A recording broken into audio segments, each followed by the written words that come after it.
Jill, you ready? Okay. Good afternoon. I'd like to call to order the Watertown Board of Adjustment for Thursday, October 19, 2017. Roll call, please, Jill. Stein. Dargis Johnson. Here. Kays. Here. Stonebarger. Here. Dolly. Here. Culhane, Olson, Hanson, and Ford are absent, but we have a quorum. Okay. Item number 1 is approval of the October 5th, 2017 minutes. So moved. A motion by Mr. Kays. Second. Second by Mr. Dolly. Discussion? Changes? All in favor say aye. Aye. Number 2, applicant Michelle Kelly. Jill? This owner applicant is Michelle Kelly. The property address is 717 43rd Street Northwest. She has a conditional use request to operate a service business beauty salon from her home located in the R1 Single Family Residential District. This may be allowed per 21-14-035, contingent upon compliance with 21.7001 home occupations and 7002 home occupation standards, and specific rules governing individual conditional uses, including but not limited to section 210202 2B6A through H. Staff findings are all public notice requirements were met. The home occupations is a listed conditional use for the R1 Single Family Residential District per 21-14-035, which is home occupations in accordance with Chapter 2170. By definition, a home occupation is any occupation which is clearly secondary to the main use of the premises as a dwelling and does not change the character thereof or have any exterior evidence of such secondary use other than a non-illuminated sign not exceeding 400 square inches in area. This occupation shall be carried on or conducted only by members of a family residing in the dwelling. The applicant submitted an attached written request, a site plan and a floor plan which reflect compliance or non-compliance with the following terms of the ordinance. Chapter 210202 2B6A through H are specific rules governing individual conditional uses, which include consideration of ingress, egress to the property, off-street parking and loading, screening, buffering, signage, exterior lighting, required yards and open space, and general compatibility. Chapter 2170, Home Occupations and Standards. Kelly proposes to utilize 378 square feet or 10% of her single-family dwelling for her beauty salon business. She has signed her assurance to comply with Chapter 2170, and there is no signage proposed at this time. I would like to bring up the floor plan at this time. Okay. Chapter 2163, Off-Street Parking and Loading Requirements and Engineering Design Standards. Sufficient area exists for 3 legal off-street parking spaces. To be counted as a legal off-street parking space, they must meet minimum size and location standards and allow the exit of a vehicle without moving another vehicle. A minimum of 2 off-street parking spaces are required just for the single-family dwelling alone, and this board may require more as a condition of secondary uses such as home occupations. Chapter 2165 is outside storage and display requirements for specific uses. Section 217002 supersedes the secondary for secondary uses, just the normal residential standards. 70022 says no outdoor storage of equipment or materials used in the home occupation shall be permitted, and number 6 says no public display of goods shall be allowed on the premises except inside the principal building. Chapter 2173, Landscape and Lighting Standards. There is no sidewalk or trail in the area. Several trees exist in the front yard. There is a minimum tree requirement that the minimum number of trees to be located on the development site shall be 1 tree per 50 feet of frontage. This is across the board for properties in the city of Watertown. Of note, there is a large evergreen tree which appears to have been planted on the private property but which is now encroaching fully over the 10-foot boulevard public walkway to the curb. And per Title 11 of the ordinance 0713, the limbs of trees hanging within 7 feet of the sidewalk surface, or in this case, it's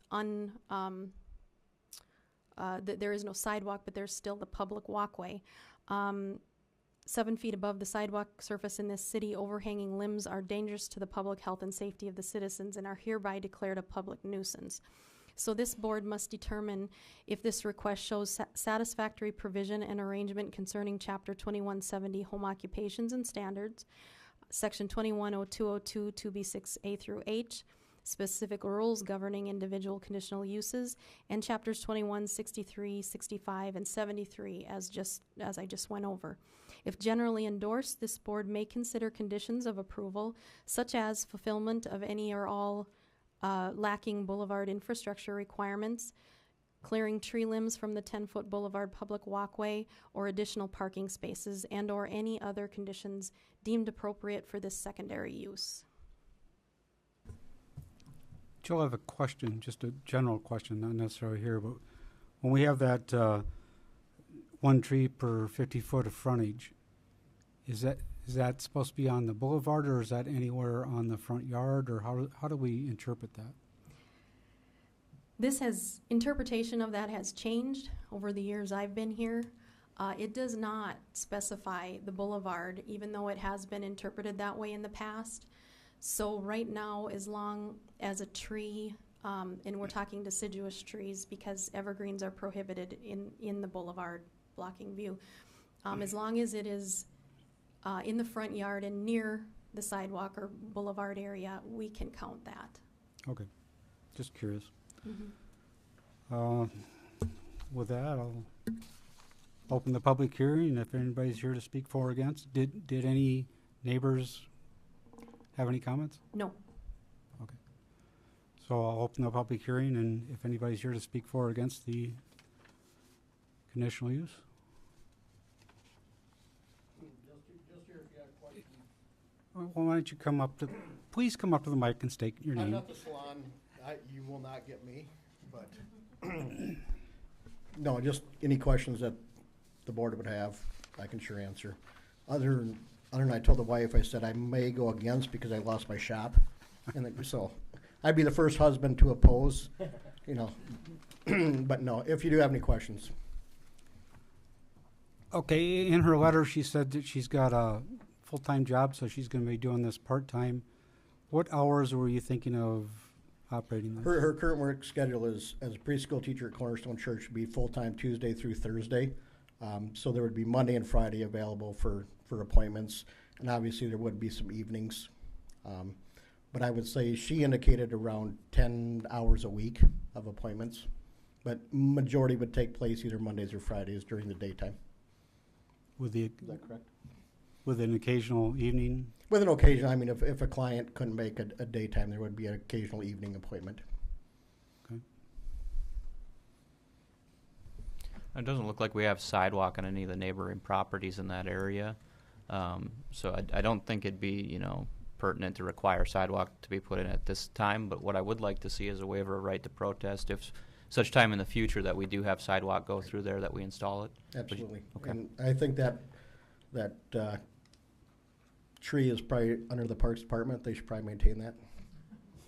No, it has encroached within the right of way, and I'm not familiar with sidewalks. That needs to be with the ordinance with the 7-foot overhanging limbs. If it is, not a problem. If we need to trim that up, but currently on 43rd Street from Golf Course Road, there is no established sidewalks within that entire cul-de-sac. But like I agree, Blake, if it ever becomes that, absolutely. Perhaps we can refer that to the Park and Rec Commission, and they can make their determination of what they think the best options are for that tree. Right, and I know that the conifers are not allowed as a boulevard tree, and it's definitely encroached, which was obviously planted before we were the owners of the residence.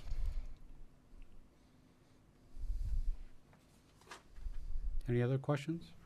It doesn't look like you're planning any outside signage then for the business? No, I think it would be pretty much, not a big advertised business. Majority of people would know the residents and know the entry point, and no need for signage, especially at, 400 square inches, No, I really don't think that there would be a need whatsoever for any type of sign at all, and don't foresee it in the future.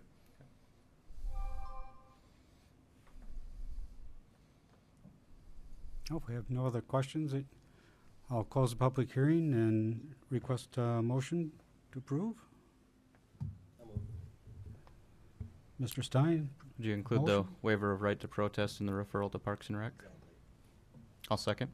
second by Mr. Dolly. Any other discussion? Does that also include just referring the Evergreen to Park and Rec? Yeah. I need to amend I'd like to make a motion to approve the variance with the waiver of right to protest and the referring the tree that is encroaching to the Park and Rec. And you're acceptable with that second? Further discussion? All in favor of the conditional use, say aye. Aye. Opposed? It is approved. Do we have any old business? No old business. Do we have a motion? Is there new business? Oh, Do we have a motion to adjourn? you have a motion to adjourn. Motion by Mr. Stein. Is there a second? Sure. I'll second. Mr. Dowling?